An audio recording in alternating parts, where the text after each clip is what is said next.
Imagine someone tells you this. You're giving almost half of your adult life to something that deep down isn't good for you. This isn't just a metaphor. This isn't just a provocative phrase. It's a fact. And the most uncomfortable part isn't the number. It's that you've probably never actually sat down to calculate it. We're told all our lives that work only takes 8 hours a day. And said like that, it sounds reasonable. 8 hours feels like a portion of the day, something tolerable, something normal. The problem is that the math is incomplete, because work doesn't start when you sit down at your desk and it doesn't end when you shut your laptop. It starts when you organize your life around it, when you adjust your schedule, when you choose where to live based on the office, when you decide how and with whom you spend your time. And many times, it continues even when you're technically not working. Let's think about a typical workday. You wake up earlier than you'd like and rush to get ready. You commute. You work. You eat without really paying attention because it's not truly free time. Then commute again.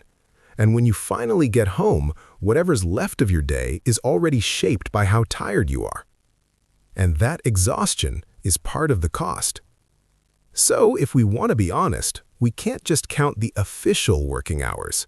We have to talk about time that's actually absorbed from your life. Let's do a simple calculation. The average person starts working around age 22 and retires around 65. That's about 43 working years. Now, look at a typical Monday through Friday. 8 hours of work, 1.5 hours commuting round trip, 1 hour for lunch, breaks, and work-related dead time. That's roughly 10.5 hours per day. This isn't an exception, it's the norm for millions of people. Multiply that over the years and the number becomes very clear. More than 108,000 hours of your life dedicated to work and everything that surrounds it. That's not an emotional estimate, it's basic arithmetic. Now let's take it one step further.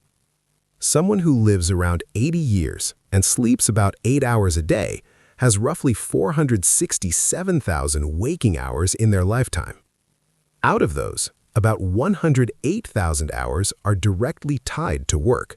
That means roughly 25% of your conscious life is structured around your job. 1 out of every 4 hours you're awake. By itself, that number already matters, but it's still not the most important one. Because work isn't evenly distributed across your life. It doesn't take up your childhood. It doesn't take up those early years when time feels abundant and responsibilities are limited. Work occupies almost exclusively your adult life. And adulthood isn't just any stage.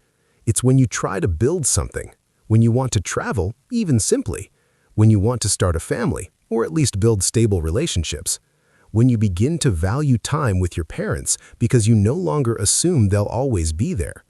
It's also when you want to live experiences that later become memories and a sense of a life well lived. If we look at adulthood, roughly ages 18 to 65, and count only the waking hours in that period, the scale shifts. In that context, work, including everything it involves, takes up around 40% of your conscious adult life. Not of the calendar, of the hours you're awake and active. Almost half. This isn't a statistical detail, it's the framework within which your life is decided.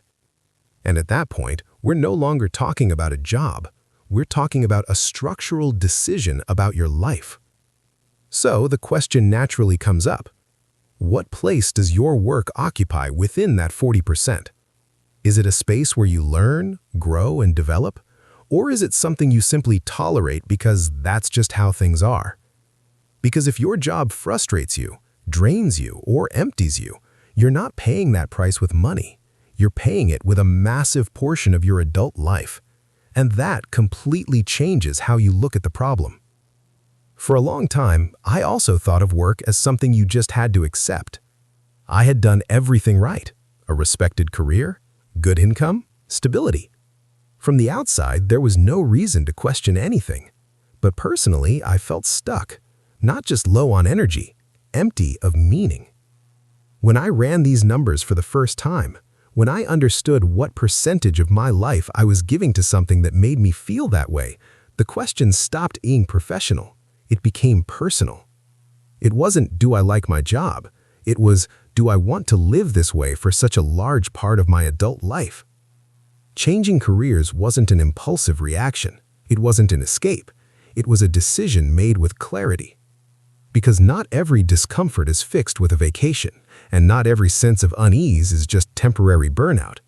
Sometimes what feels uncomfortable is a signal of deep misalignment between the life you're living and the life you actually want to live. If something you're hearing right now resonates with you, it doesn't mean you need to quit tomorrow. It means it's worth stopping and honestly examining what's going on. Asking yourself whether what you're feeling is a passing moment or a pattern that's been there for a while. Identifying which part of your work weighs most heavily on your energy and motivation, and, if necessary, thinking through a possible transition, realistic, gradual, one that doesn't rely on blind leaps or empty motivational talk. Changing careers isn't just a professional decision, it's a decision about how you distribute your time, your energy, and your attention during the most active years of your life. That was my path. I was able to change careers, start from scratch after 30, and build a professional life that's now aligned with how I want to live. It wasn't immediate, it wasn't magical, but it was possible. If you want a clear guide where I explain that process step by step, you'll find it in the description of this video. And before we wrap up, I'll leave you with one simple, honest question.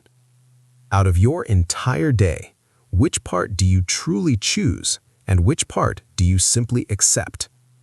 I'll read you in the comments.